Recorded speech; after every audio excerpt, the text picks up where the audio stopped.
Hey guys, Matt McKeever here. So just showing you a really quick intro video. So I'm just about to go through a potential purchase on street, kind of on the fringe of the Old East Village and the Woodfield district. Just really want to give you guys a rough idea of what it looks like when me and my guys go through to do a home inspection. So unlike a lot of first-time home buyers that end up just hiring a home inspector to come through and paying $300, $400, $500 to have a home inspector come through, I actually have my tradespeople come out. So I usually at least have an electrician and kind of my general contractor drywaller come out. That way they can give me a really good estimate on what the expected costs are going to be based on renovations. They can also just kind of look through things and make sure I haven't looked over any obvious things, such as some sort of electrical problem that maybe I'm not intelligent enough or experienced enough to notice. And it's also a great way to just really document what my expected costs are going to be. And in addition to that, it's actually cheaper than hiring a home inspector, because my guys know that at the end of the day, if they come out and do the home inspection for me, that I'm going to give them the work. And so I don't really get charged for this. It's essentially just like them coming out to do a free estimate or a free quote. Tons of great experience going about it this way versus I've never had a great experience with a home inspector. Your experience may be different. If that's the case, feel free to continue using your home inspector if you have a great one, but I've never been really satisfied with the level of depth or detail that they go through. And in addition, by having my tradespeople come out instead of a home inspector, I'm able to get a much fuller picture, because at the end of the day, my drywaller and general contractor, he's also familiar with plumbing. Same with my electrician, and everyone in the trades, they have some overlap knowledge, right? Or adjacent trades. And so there's a ton of value there in having them be able to talk to each other and be like, hey, have you ever seen this before? Like, that looks really strange, right? So if you've had different experiences, feel free to continue using your home inspector, but I personally love having the tradespeople come through. It also lets me get a much better idea of what my expected renovation cost is going to be, and usually kind of gives them a rough idea of what they can anticipate on the project too, because often you may look at something and think, well, I'm just going to blow out this wall and it's going to be open concept, it's going to be beautiful. But if you don't know what you're doing, that wall could be load bearing. That could end up costing you an extra $3,000, $5,000, just depending on the nature of the renovation. And so by having the tradesperson out there that's actually going to be doing the work, you're going to by far get the most information on the property. And I know I get a ton of value from doing it, so I highly recommend you consider doing it. Looks like a couple of my tradespeople are just pulling in now. I can see the headlights right there. Right there. And so I'm going to get going, but thanks for taking the time to watch, guys, and hope you get value from this. Also, that being said, I'm probably not going to do a ton of footage on this, just mainly because I'm going to be focused on doing the home inspection first and providing you guys value second, because I'm kind of selfish like that. All right, thanks, bye. So on this property inspection in particular, we actually had 9 people come out. That's probably a little excessive. I usually don't have quite that many people, but often it is 5 to 6 people.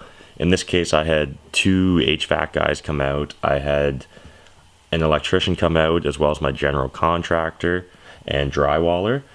And in addition to that, I had 2 friends just come out, and they just actually drew up floor plans of the property and took rough measurements, so that between this home inspection, when we close on the property, we could actually start mapping out the exact plans and details and figure out our materials needed for things like flooring or trim, drywall, all that great stuff. And so really, we're just trying to do as much work as we can before we actually take possession, so that the moment we do get possession, we can really just hit the ground running and start really focusing on doing our renovations and executing our plan, rather than coming up with a plan once we've closed on the property. And now that to me is very important, and it's a very great way to approach renovations.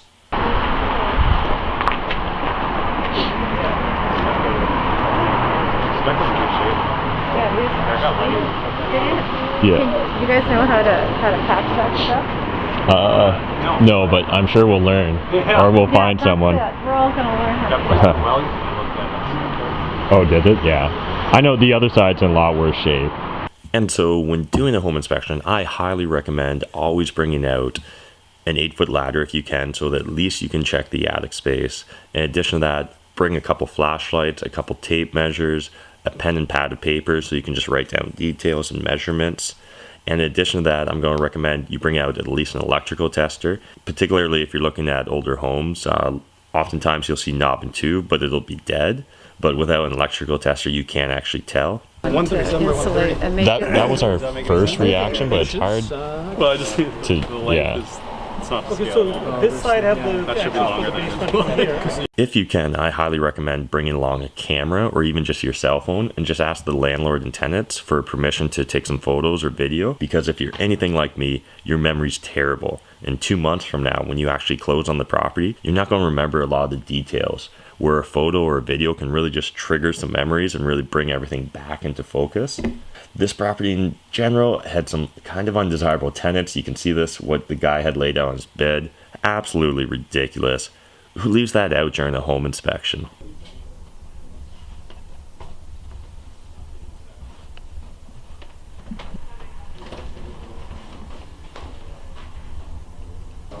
Yeah.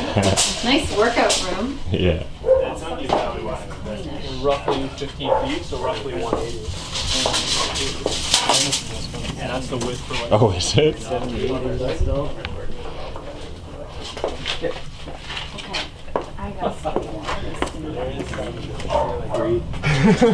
One. She'll go at 13. Just easy. Steady hand still, but.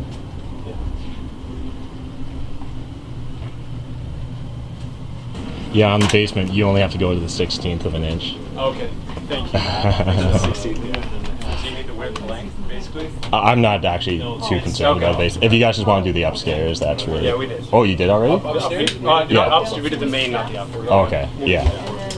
And so just so you know, I think there's 3 people in the one back bedroom, but they're pretty friendly. Okay. Once you ask. Sounds good. Well, it looks really good what I saw on TV or on my computer. Everybody's going up? I think so. Yeah.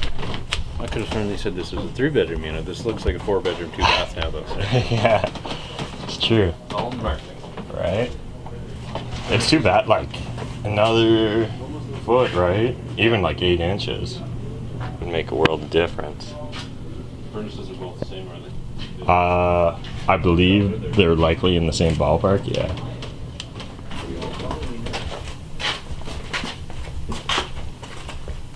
Do you want a better? No, I'm good. Okay. The 2 water heaters are 89, Oh, okay. and the furnaces are both 78. Okay, They're that's good both to know. 78, so they're. So you're saying they got at least another 40 years in them? Yeah. I'd say they all should be changed, Yeah. but like the water heaters, you could use chimney vent again. It'd be cheap for the 2 of them, and then furnaces wouldn't be too bad to change. Yeah. Are you on the chimney ones? Don't you have to line them? Yeah. Yeah. Yeah, so you need a chimney liner either way, but if you're putting a new one in, just put the chimney liner in and be good. Okay, cool. The aluminum ones, they're cheap. Yeah, I'd change the furnaces. Yeah. They wouldn't, they'd be, for the 2 furnaces change, it'd probably be $4,500. Oh, yeah, so that's not bad at all. Like the electrical's good, and I Yeah. don't know what the thermostats are like. It's on the one. Biker. It's in pretty good shape. Like I can go right up there and walk on it if you want to see if it's Well, spongy. whatever you think, man. Leave it. All but- the plumbing stacks go up on this back half too. There's 4 stacks coming up, and the chimney looks in good shape. Oh, okay. It's back there too.